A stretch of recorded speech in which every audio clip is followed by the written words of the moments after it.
Bonjour et bienvenue à tous. Aujourd'hui, on vous plonge au cœur du monde du piratage informatique avec Graham Ivan Clark. Ce jeune homme qui a fait trembler Twitter et voler des millions en bitcoin en quelques poignées de secondes seulement. Installez-vous confortablement, aujourd'hui vous allez tout savoir sur ce personnage intrigant.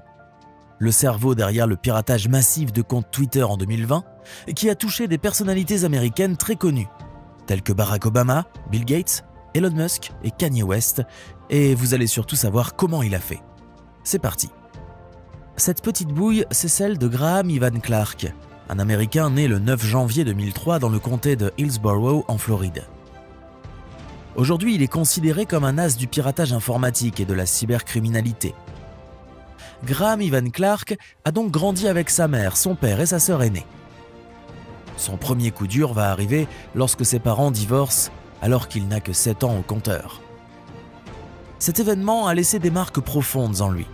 Résultat des courses, le jeune garçon a développé un attachement total à son chien ainsi qu'un dégoût profond pour l'école et les autorités. Immédiatement, sa vie bouscule du tout au tout et le petit garçon se déchire entre des parents en guerre constante. Bon, heureusement, son père a fini par s'envoler pour l'Indiana en 2020 et les choses se sont calmées. Mais il était déjà trop tard à ce moment-là, puisque Graham était déjà devenu celui qu'il est, un délinquant informatique et cybercriminel de haut niveau. Pensez-vous que si ses parents n'avaient pas divorcé, il aurait été différent ? Pensez-vous qu'il aurait eu de meilleures chances et qu'il aurait reçu une meilleure éducation qui lui aurait évité de prendre le mauvais sentier ? Très tôt, Graham a manifesté des signes de rébellion et de transgression de la loi. Il a alors trouvé refuge dans le monde virtuel du jeu pour échapper à son enfance difficile.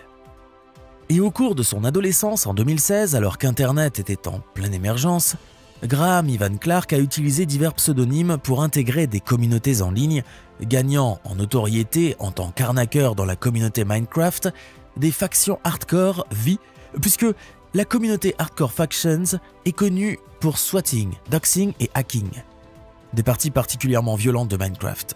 Il s'est ainsi spécialisé dans la variante Hardcore Factions sous les pseudonymes Open et OpenHCF.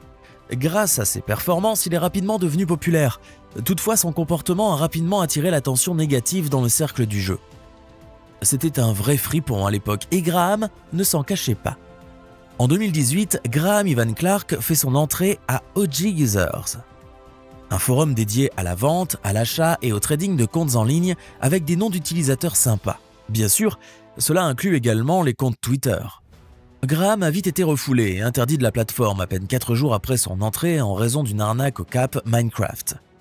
Il y a également des bruits qui courent selon lesquels Graham Ivan aurait très certainement escroqué un autre utilisateur, mais il n'y a aucune preuve de cela. En 2019, alors qu'il n'avait que 16 ans, Graham Ivan Clark fait son premier grand coup.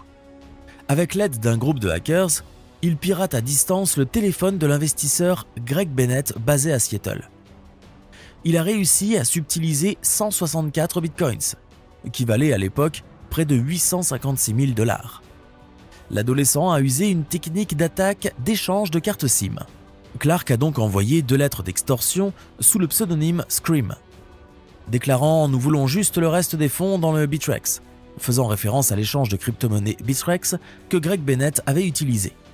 Et une deuxième déclarant « Nous avons toujours une longueur d'avance et cela est l'option la plus simple ». Il faut dire qu'il était légèrement plus futé que les autres. De toute cette histoire, les services secrets des États-Unis n'ont réussi à récupérer que 100 bitcoins lors du braquage, et personne ne sait ce qui est arrivé aux 64 restants.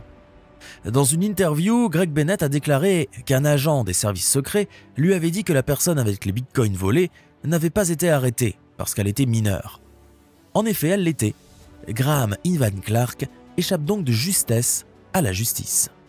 Maintenant, zoom sur le plus grand coup que Graham Ivan Clark a fait en matière de piratage. Le jeune Américain est aujourd'hui considéré comme le cerveau du piratage de compte Twitter de 2020. Un malheureux événement qui a secoué les plateformes sociales à l'époque. Il était à la tête d'une bande composée de 2 autres garçons, Shepard, 19 ans, et Fazeli, 22 ans. Graham Ivan Clark, lui, avait 17 ans. Oui, il était le plus jeune et pourtant le plus ingénieux. Comme je vous le disais tout à l'heure, Clark dirigeait les opérations tandis que Shepard et Fazeli étaient spécialisés dans le rôle de courtier dans la vente des identifiants Twitter sur les utilisateurs OGU. Ainsi, l'opération de piratage de Twitter a débuté le 14 juin 2020, lorsque Shepard et Fazeli ont aidé Clark à manipuler les employés grâce à l'ingénierie sociale. Ils ont appelé un certain nombre d'employés de Twitter en se faisant passer pour le service d'assistance du service informatique de Twitter pour répondre soi-disant à un problème signalé avec le VPN interne de la plateforme. Sa méthode d'attaque était donc simple. Utiliser une technique appelée SIM swapping pour pirater les comptes Twitter.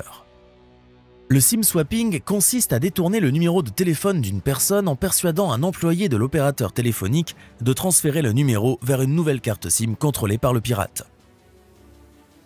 Il a donc ciblé les employés de Twitter ayant accès aux outils internes de l'entreprise et a pu ensuite accéder aux comptes des célébrités. Tout le monde gobe la supercherie. Et Clark commence alors à travailler dans l'aisance la plus totale, puisqu'il s'était débrouillé pour avoir une marge d'avance sur eux avant qu'ils ne comprennent le subterfuge. No stress. Pour ne pas se faire griller, Graham Clark a dirigé les employés vers un site de phishing d'apparence identique au portail de connexion VPN de Twitter. Et lorsque l'employé saisissait ces informations sur le portail de phishing, les informations d'identification étaient simultanément saisies sur la véritable page de connexion. Ensuite, Clark a procédé à plusieurs étapes pour l'opération de piratage. Après avoir collecté les informations personnelles sur les employés de Twitter, tels que leur nom, adresse et numéro de téléphone, il s'en est servi pour manipuler des employés de l'opérateur téléphonique et leur faire transférer les numéros de téléphone des cibles vers des cartes SIM qu'il contrôlait. Une fois qu'il avait le contrôle des numéros de téléphone, Graham Clark a pu réinitialiser les mots de passe des comptes Twitter des cibles et y accéder. Après quoi est venue l'étape finale de diffusion de l'arnaque. Le jeune Américain a utilisé les comptes piratés pour diffuser une arnaque au Bitcoin, promettant de doubler les dons envoyés à une adresse Bitcoin spécifique.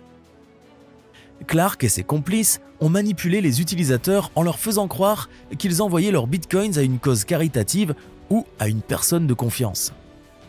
Les pirates avaient également publié des messages proposant de doubler la somme envoyée en Bitcoin par les abonnés des victimes, utilisant le prétexte de la pandémie de Covid-19 pour attirer les gens. Finalement, l'opération s'est terminée avec un succès renversant, puisqu'elle a permis à Clark et à ses complices de gagner plus de 117 000 $ en quelques heures seulement et à travers 415 transactions. Le vol de Bitcoin a bien sûr eu énormément de conséquences. Hormis les pertes financières mirobolantes, les célébrités dont les comptes ont été piratés ont vu leur réputation ternie.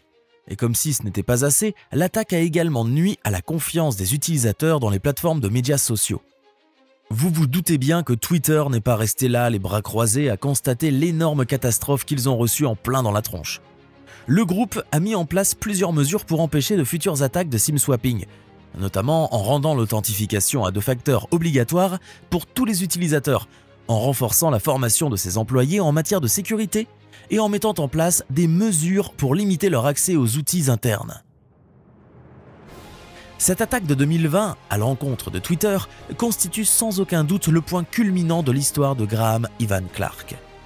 En tout, il a réussi à dérober plus de 130 comptes, appartenant à des personnalités influentes telles que Joe Biden, Elon Musk et Apple. Si nous devions faire un constat, l'histoire de Graham Ivan Clark illustre très bien la précarité de la sécurité en ligne, mais pas que. Elle dépeint aussi les conséquences destructrices possibles des attaques sur les réseaux sociaux. Bon, rassurez-vous, Clark ne s'en est pas sorti cette fois. Le 31 juillet 2020, l'Américain de 17 ans a été arrêté à son domicile de Northdale, en Floride. Il a dû faire face à 30 chefs d'accusation criminels, dont 17 chefs d'accusation de fraude en matière de communication. 11 chefs d'accusation d'utilisation frauduleuse de renseignements personnels, un chef d'accusation de fraude organisée de plus de 5 000 $, ainsi qu'un chef d'accès à un ordinateur ou à un appareil électronique sans autorisation. Le jeune homme a dû voir sa caution se fixer à 725 000 $, soit plus que ce qu'il avait dérobé comme argent en Bitcoin, et contre toute attente, il a eu l'audace de plaider son innocence. Son audience a eu lieu le 16 mars 2021 via Zoom à la prison du comté de Hillsborough, puisqu'on était en plein Covid à l'époque. L'Américain a été condamné à 3 ans de prison, suivi de 3 ans de probation dans le cadre d'un accord de plaidoyer en vertu du Youthful Offender Act de Floride, qui limite les sanctions des criminels reconnus coupables de moins de 21 ans. Selon le journal américain de Floride, Tampa Bay Times, Graham Ivan Clark a séjourné une partie de son temps dans un camp d'entraînement de style militaire. L'accord de plaidoyer stipulait que Graham Clark ne pouvait accéder directement ou indirectement à aucun appareil électronique sans à la fois l'autorisation expresse de son agent d'interdiction et la notification du département d'application de la loi de Floride. Le pirate américain devait également fournir une liste de toutes les adresses de courrier électronique, les services informatiques interactifs, les noms de domaines Internet, les sites web de réseaux sociaux commerciaux, les dispositifs informatiques et de stockage en ligne ou à distance, les identifiants Internet et la page d'accueil du site web correspondant à chaque identifiant Internet ou le nom du logiciel d'application, les numéros de téléphone personnels et les numéros de téléphone cellulaire qui étaient sous sa garde ou son contrôle. Bref, il a été mis à nu. Et pour ne pas repartir les mains vides, Graham Ivan Clark a reçu l'ordre de divulguer les mots de passe, les codes de sécurité, les jetons et tout ce qui était susceptible de l'aider à reprendre ses petites affaires une fois sorti. Graham Ivan Clark a été libéré du centre de libération communautaire de Saint-Pétersbourg, en Floride, le 16 février 2023. Faites gaffe alors à vos comptes Twitter. Maintenant, dites-nous dans les commentaires ce que vous pensez de Graham Ivan Clark et de la méthode sournoise dont il s'est servi pour voler impunément l'argent en Bitcoin.